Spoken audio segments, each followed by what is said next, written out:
여러분이 매일 아침 출근길에 무심코 지나치는 동네 상가 건물을 한번 자세히 들여다보신 적이 있습니까? 1층 코너에 있던 카페와 2층의 미용실, 그리고 지하의 피트니스 센터까지. 불과 6개월 전만 해도 환하게 불이 켜져 있던 그곳들이 지금은 어떻게 변해 있습니까? 굳게 닫힌 철제 셔터 위로는 먼지가 뽀얗게 내려앉아 있고 유리창마다 빛바랜 임대문의 종이가 처량하게 펄럭이고 있을 것입니다. 가게 안을 가만히 들여다보면 주인을 잃어버린 에스프레소 기계와 차갑게 식어버린 튀김기가 거대한 무덤의 묘비처럼 덩그러니 놓여 있습니다. 한때는 누군가의 전 재산이자 온 가족의 생계를 책임지던 치열한 삶의 터전이었습니다. 새벽 5시에 일어나 졸린 눈을 비비며 식자재를 다듬고 밤 15시가 넘어서야 무거운 발걸음으로 퇴근하던 누군가의 땀방울이 배어있는 공간입니다. 하지만 지금 그곳에는 은행에서 날아온 붉은색 빛 독촉장의 서늘한 종이 냄새와 사장님의 깊은 한숨소리만이 유령처럼 맴돌고 있습니다. 이것은 단순히 장사가 안 돼서 문을 닫은 몇몇 사장님들의 개인적인 불행이 아닙니다. 지금 대한민국이라는 거대한 경제 생태계의 가장 밑바닥에서부터 끔찍한 붕괴가 시작되었다는 치명적인 경고음입니다. 여러분은 지난해 대한민국에서 완전히 문을 닫고 폐업한 가게가 정확히 몇 개인지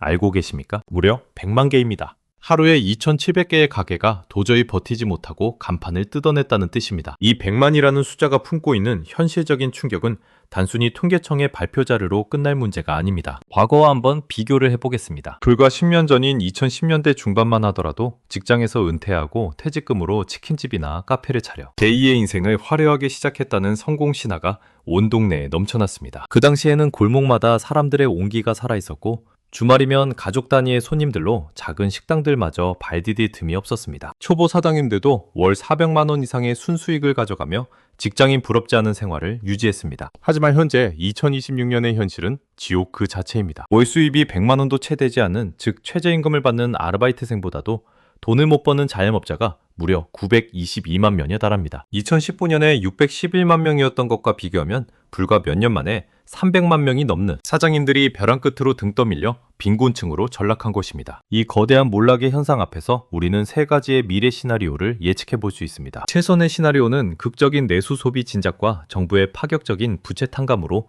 골목 상권이 서서히 활력을 되찾는 연착륙의 길입니다. 하지만 이는 현실적으로 달성하기 매우 희박한 낭만적인 기대에 불과합니다. 최악의 시나리오는 100만 명의 폐업자가 고스란히 신용불량자로 전락하고 이들의 부실대출이 제2금융권을 연쇄 파산시키며 국가적인 금융위기로 번지는 도미노 붕괴 현상입니다. 정부가 억지로 지원금을 쏟아부어 생명연장 장치만 달아놓은 좀비 자영업자들이 거리마다 넘쳐나며 경제 전체의 활력을 갉아먹는 기나긴 침체의 늪에 빠지는 것입니다. 도대체 왜 이렇게까지 처참하게 망가지게 된 것인지 그 서늘한 기원을 추적해 보아야 할 때입니다. 골목 상권의 핏빛비극은 어제 오늘 갑자기 튀어나온 도깨비 같은 일이 아닙니다. 이 잔혹한 서사의 뿌리를 찾으려면 우리는 20여 년 전 온 국민이 금 모으기 운동을 하며 눈물을 흘렸던 1997년 외환위기 시절로 시계를 되돌려야 합니다. 그 당시 수많은 대기업들이 추풍낙엽처럼 쓰러졌고 평생 직장이라고 믿었던 회사에서 하루아침에 책상을 빼야 했던 40대와 50대의 가장들이 거리로 쏟아져 나왔습니다. 추운 겨울날 얇은 양복 한 벌에 퇴직금이 든 낡은 통장 하나를 가슴에 품고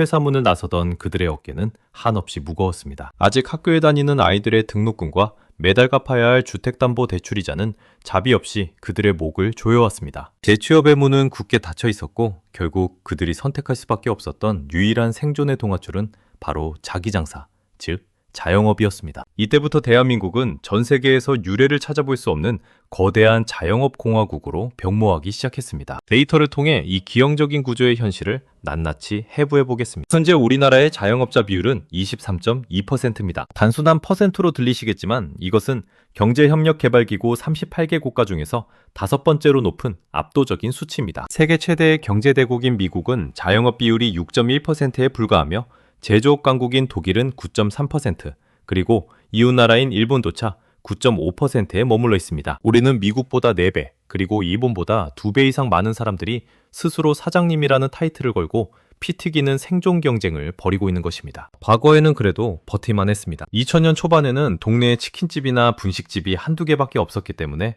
맛만 적당히 유지하고 사장님이 친절하기만 하면 동네 주민들이 알아서 찾아와 매상을 올려주었습니다. 하지만 2026년, 지금은 상황이 완전히 다릅니다. 전국의 치킨집 개수는 무려 9만 개를 돌파했고 이는 전국에 널려있는 편의점보다도 훨씬 많은 숫자입니다. 커피를 파는 카페는 10만 개가 넘어 한 블록을 돌 때마다 똑같은 프랜차이즈 간판이 5개씩 번쩍이는 기괴한 풍경을 만들어내고 있습니다. 퇴직금을 노리고 우후죽순 생겨난 프랜차이즈 본사들은 달콤한 말로 초보 창업자들을 유혹했습니다. 인테리어부터 요리 비법까지 모두 전수해주겠다며 평생 모은 노후 자금을 진공청소기처럼 빨아들였습니다. 여기서 우리는 또 다른 3가지 시나리오를 직면하게 됩니다. 첫 번째는 이 기형적인 자영업 비율이 선진국 수준인 10% 초반대로 자연스럽게 줄어들며 시장이 안정화되는 것입니다. 두 번째 최악의 시나리오는 퇴직자들이 계속해서 무덤 같은 자영업 시장으로 밀려들어 제살깎기 경쟁을 하다가 결국 노인 빈곤율 폭발로 이어지는 국가적 재앙입니다. 세 번째는 이들이 장사를 접고 배달기사나 일용직 노동자와 같은 불안정한 플랫폼 노동 시장으로 대거 편입되며 새로운 형태의 도시 빈민층을 형성하는 씁쓸한 미래입니다. 그렇다면 이렇게 포화 상태인 골목 시장에서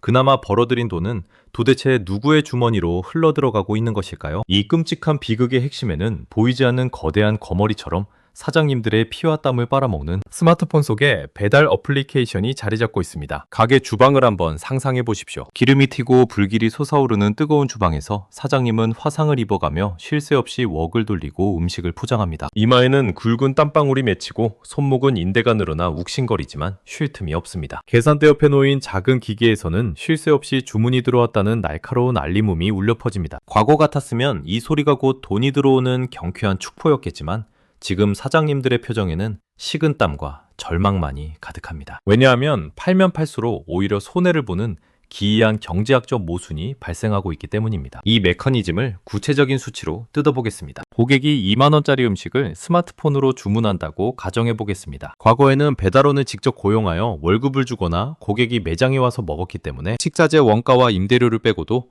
약 4,000원에서 5,000원 정도의 순수익을 손에 쥘 수 있었습니다. 하지만 지금은 2만 원에서 중개 수수료로 15%인 3,000원이 날아가고 결제 수수료로 600원이 사라지며 배달 기사에게 주는 비용 지원금과 플랫폼에 내야 하는 광고비까지 합치면 무려 6,600원이 허공으로 증발합니다. 전체 매출의 33%를 그저 스마트폰 화면을 연결해준 대가로 빼앗기는 것입니다. 여기에 필수적인 재료비 8,000원을 빼고 나면 사장님 손에 떨어지는 돈은 고작 5,400원 남짓입니다. 이 돈으로 한 달에 수백만 원 하는 상가 임대료를 내고 폭등한 전기요금과 가스요금을 내고 나면 알바생 월급은커녕 본인의 인건비조차 건지지 못해 적자가 나는 것이 현실입니다. 배달 어플리케이션 회사들은 혁신이라는 가면을 쓰고 골목 상권에 등장했지만 사실상 현대판 소작농 제도를 만들어낸 것이나 다름없습니다. 농민이 1년 내내 뼈 빠지게 농사를 지어도 지주가 수확량의 절반을 소작료로 빼앗아가던 조선시대의 풍경이 2026년 디지털 공간에서 완벽하게 재현될 것입니다. 이러한 기형적인 플랫폼 독점 현상 앞에서 우리는 어떤 시나리오를 마주하게 될까요? 첫 번째 최선의 시나리오는 사장님들이 대대적인 불매운동을 벌이고 소비자들도 직접 포장 주문을 늘려 플랫폼의 수수료이나 항복을 받아내는 것입니다. 두 번째 최악의 시나리오는 독점력을 확보한 플랫폼들이 수수료를 50%까지 무자비하게 끌어올려 결국 버티지 못한 식당들이 음식 가격을 폭등시키고 그 피해가 고스란히 국민들의 밥상 물가 폭탄으로 돌아오는 것입니다. 세 번째는 지방자치단체들이 세금을 들여 공공배달 어플리케이션을 만들지만 정확한 시스템과 마케팅 부족으로 아무도 쓰지 않아 세금만 낭비하고 폐기되는 씁쓸한 결말입니다. 플랫폼에 뜯기는 것도 억울한데 사장님들의 목통을 겨누고 있는 더 무서운 암살자가 또 하나 숨어 있습니다. 자영업자들을 벼랑 끝에서 밀어버리는 마지막이자 가장 치명적인 타격은 바로 눈덩이처럼 불어난 거대한 부채와 살인적인 고금리의 습격입니다. 몇 년 전 전 세계를 휩쓸었던 전염병 사태를 기억하십니까? 당시 정부는 방역의 이유로 저녁 9시 이후 영업을 금지했고 가게에는 손님의 발길이 완전히 끊겼습니다. 텅 빈 가게에 홀로 앉아 멍하니 텔레비전만 바라보던 사장님들은 달력에 표시된 월세 날짜와 대출이자 납입일이 다가올 때마다 심장이 멎는 듯한 공포를 느꼈을 것입니다. 우편하면은 뜯지도 않은 청구서들이 산더미처럼 쌓여갔고 신용카드 돌려막기로는 한계에 달해 결국 사채업자의 번호가 적힌 명함을 만지작거려야 했습니다. 그때 정부는 저금리 대출이라는 이름의 달콤한 진통제를 처방해 주었습니다. 당장 굶어 죽을 수는 없으니 일단 빚을 내서 버티라는 신호였습니다. 데이터의 흐름을 보면 그 결과가 얼마나 끔찍한지 알 수 있습니다. 2019년에 700조 원 수준이었던 자영업자 총 대출 규모는 불과 몇 년 만에 1,000조 원을 아득히 돌파해버렸습니다. 문제는 그 당시에 0.5%에 불과했던 초저금리가 현재는 3.5%까지 무려 7배나 수직 상승했다는 사실입니다. 숫자만 놓고 보면 3%포인트 오른 것에 불과하다고 생각할 수 있지만 이자를 내야 하는 사장님들 입장에서는 과거에 100만 원 내던 이자가 700만 원으로 불어난 것과 같은 엄청난 충격입니다. 매달 버는 돈을 한 푼도 쓰지 않고 몽땅 은행에 갖다 바쳐도 이자조차 감당하지 못하는 상황이 벌어지고 있는 것입니다. 결국 2022년 이후 무려 14년 만에